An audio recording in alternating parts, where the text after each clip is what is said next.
Class is in session, guys. This is Professor Ganymede, and I'm going to be going over the July 19th patch changes for Overwatch, covering 3 topics. First, I'll give a summary of what I think are the most important changes, discuss which heroes are most affected, and also give my predictions on the state of the meta after this patch. So, let's get started.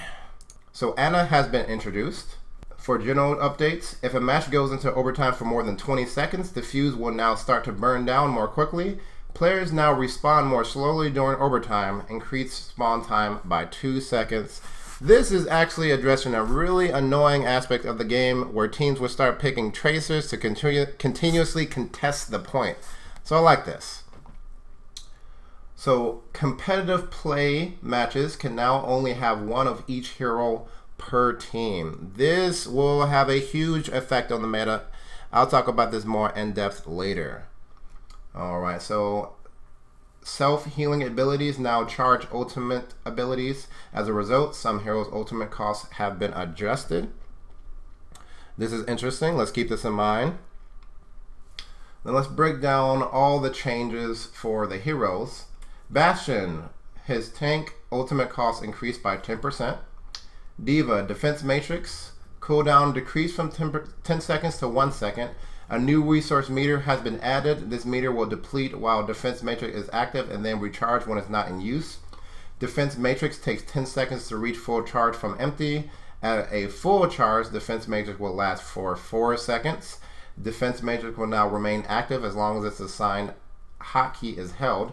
Defense matrix has been reclassified as an alternative fire and is now bound to a right mouse button.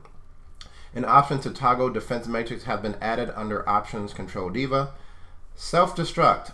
Ultimate cost decreased by 15%. Explosion delay reduced from 4 seconds to 3 seconds. Explosions no longer damage D.Va, the player who activates it. D.Va isn't being selected as often as our other tanks, and we feel a lot of that stems from the underperformance of her damage absorption abilities. So we're reconfiguring her defense matrix, making it more flexible and giving players the ability to use it more often. We're also giving self-destruct a little more oomph because it felt slightly underwhelming when compared to many of Overwatch's other ultimate abilities. That's what developer notes. Okay. Lucio Sound Barrier ultimate cost increased by 10%. McCree Peacekeeper now maintains full damage at longer distances but will deal less damage at extreme ranges.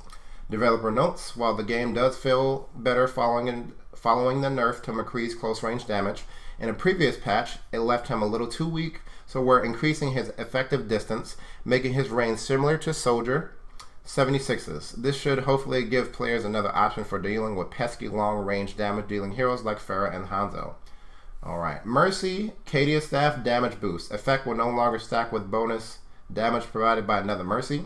Resurrect. Ultimate charge increased by 30%. Movement is no longer prevented during activation. Guardian Angel instantly resets upon use. Developer notes. Mercy's ultimate is one of the most powerful abilities in the game. However, players will often fly into the fray and die while using it. With this update, Resurrect will now take a bit longer to charge, but Mercy will be a lot safer when activating the ability in the middle of combat. No, she won't. This is bullshit. Anyways, Roadhog. Ultimate cost increased by 45%. Jesus. Alright, Soldier 76. Heavy Pulse Rifle. Spread recovery will begin after a short delay rather than instantly. And ultimate cost increased by 10%. Jesus. Alright, Zenyatta. Base shields increased by 50, now 50 health and 150 shield. Primary fire weapon damage decreased by 45 to 40. Alternative fire weapon damage increased from 35 to 40, useless. Orber Discord and Orber Harmony projectile speed has been increased from 30 to 120. Transcendence movement speed is now double upon activation. Healing amount increased from 200 to 300 health per second. Developer notes. While Zenyatta was never had the healing ability of Lucio or Mercy, he made up for it by dealing more damage. No, he didn't.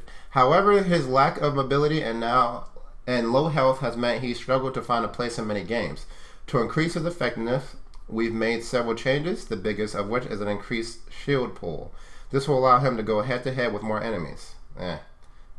Or the Orb of Harmony and Discord changes are also a quality of life change, helping Zenyatta move his orbs around and apply their effects more quickly. And lastly, we've increased Transcendence's healing throughput.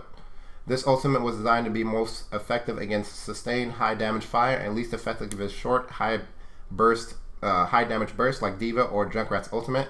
But due to the amount of healing it provided, there were times when it was possible for even sustained fire to overcome Transcendence's output. We've made the heal powerful and also allows Zenyatta to move around more quickly while it's active. You all know how I feel about this. This is weak. Anyways, also know a very important change as well that Blizzard is downplaying. So we're gonna scroll down here. Reduce the chance for large projectiles, i.e. Hanzo's arrow and Zenyatta's orbs, to hit targets around corners. So with this change, all hitboxes have become smaller and more accurate to the character models. This inadvertently has buffed hit scan characters and nerfed projectile characters like Zenyatta and Hanzo. So I'm going to talk about who is most affected and how these changes will affect the overall meta. Okay, let's go into who is most affected, starting with McCree. This buff is going to make him a staple in pretty much every team comp. His increased damage range combined with the hitbox changes and the fact that he wasn't even really in a bad spot to begin with means he'll be pretty much in every game and competitive, and his pick weight will rise significantly and non-competitive. His presence along with the other hit scan characters like Ana will make Pharah obsolete. Pharah is going to see much less play now because hit scan characters are going to be more popular, and Ana, who was introduced, is a hit scan character. She is going to have a hard time surviving and finding a place in the meta when she's going to be so easy to shoot out of the sky now. So I predict she'll be one of the least played heroes of competitive and non-competitive. Ana is going to be very popular for multiple reasons. First, the hit scan changes really helped her out. Secondly, her grenade is a hard counter to a lot of abilities, most notably Zenyatta's ultimate. Since there is a one character limit, Zenyatta and Ana are going to start vying for the same support role. And I think Ana will win out and push Zen into the background because she requires less protecting and her ultimate is better at offense. And Zen was hit hard by the hitbox changes, so let's go into Zen. Zen, despite his buffs, I predict will be the least played support. As I mentioned before, the hitbox changes hurt him. His shots will be harder to land, while he is still an easy to hit because he has such a wide center mass and still has no mobility or protecting abilities. I suspect we'll see more of him on defense, but Ana's ability to shut down his ultimate means we're going to be seeing him less than many would suspect.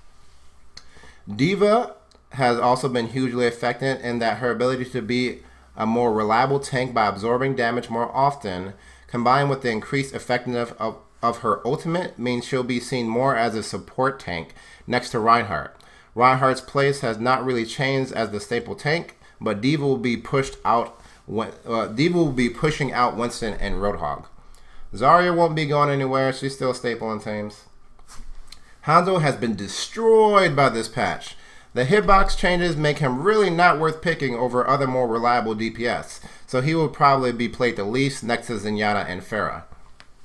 Genji has actually been helped by the hitbox changes because he is now more difficult to kill, and he has a great synergy with Ana's ultimate. Plus, his shurikens are not the most difficult to land, especially when you can toss them horizontally. So we'll continue to see a lot of him in the meta. And in the same vein, Lucio will remain the king of support. Mercy's ult was recently nerfed, while her survivability was not really increased that much. So Lucio will be the staple because with the hitbox changes, he's harder to kill. And Lucio being hard to kill is a big reason he's picked in the first place. Winston, I mentioned, was going to be pushed out by D.Va as teams struggle to find a place for him now that you can only pick one of each hero. He excelled when paired with another Winston. Without that, his tankiness and abilities to disrupt are outshined by D.Va. In summary, D.Va, McCree, Genji, Lucio, and Ana will see a lot of play and are helped the most from this patch. Zenyatta, Mercy, Hanzo, Winston, and Pharah are harmed the most from this patch and will fall very fast from the meta. Everyone else's position in the meta will pretty much stay the same. That's the patch for July 19th. I'm trying this new video format where my videos are scripted so I don't ramble as much. So tell me how you like it in the comments below. Thanks for watching. This has been Professor Ganymede. Class dismissed.